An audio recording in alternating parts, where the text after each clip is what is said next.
Mohammedpur is a small village near the sea. It has always had a special relationship with the weather. The village is in Bangladesh, near the Bay of Bengal. It was built on top of the Meghna River delta. A delta is land formed when a river carries mud and sand to the sea. This kind of land is very rich and full of life. People can grow crops and catch fish easily there. But the land in a delta is always changing. Rivers bring more mud, and storms wash some away. The people in Mohammedpur are used to this. They have lived with this kind of land for a long time.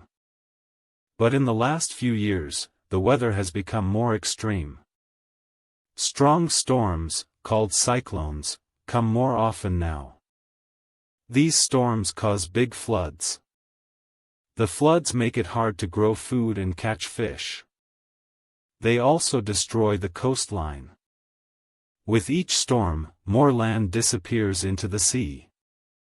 Since the year 2000, the Meghna River has moved 2.5 kilometers closer. That means many families had to leave their homes. Some moved to other villages, others went to the cities. Mohammedpur is not the only place with this problem. In the Philippines, many people lost their homes in typhoons. In Fiji, the government is already moving villages away from the coast. Even in Alaska, in the United States, warm weather is melting frozen ground. This is causing the land to break and fall into the sea. People have always moved to new places because of the weather. It's not a new idea. But now, the changes are happening faster than before. Scientists say this is because of climate change. The Earth is getting hotter. This is called global warming. It makes storms stronger and floods more dangerous. It also melts ice at the North and South poles. When the ice melts, the sea level rises. That makes coastal villages like Mohammedpur more at risk.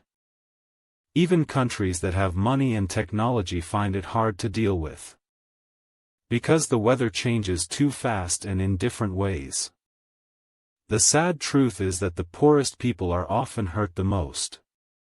These people usually do not cause much pollution. But they suffer the most from climate change. Bangladesh is one of those countries. It has a lot of people and many live near the sea. Families in places like Mohammedpur don't want to leave. This is their home. Also, moving away is expensive. So people try to stay. Some move a little further inland. They build houses on higher ground or on stilts. Some try to buy land on new islands formed by mud from the rivers. Others send family members to cities to earn money. A few people move to other countries. But many of them want to come back someday. Sadly, strong storms keep coming. And the government has delayed building strong walls to stop the sea. In other countries, people don't even have space to move inland. Like the island nations of Kiribati and Tuvalu. They are very small, only a few hundred square kilometers. If the sea rises, they may lose everything. Their people would have to move to a whole new country. So they are fighting to save their homes. They plant mangrove trees near the shore. These trees help stop waves from hitting the land. They also build up low areas with sand. Their governments speak out at world meetings. They ask big countries to stop polluting.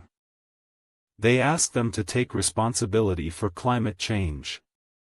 Every coastal community is different. Their stories are not the same. So it's hard to measure the problem. But climate mobility is real.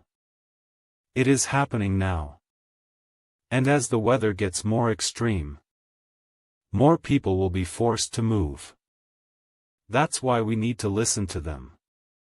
They are on the front lines of the climate crisis. Their voices matter. And their stories can help us understand what is coming. If we work together, we can find better ways to help. Not just for them, but for all of us.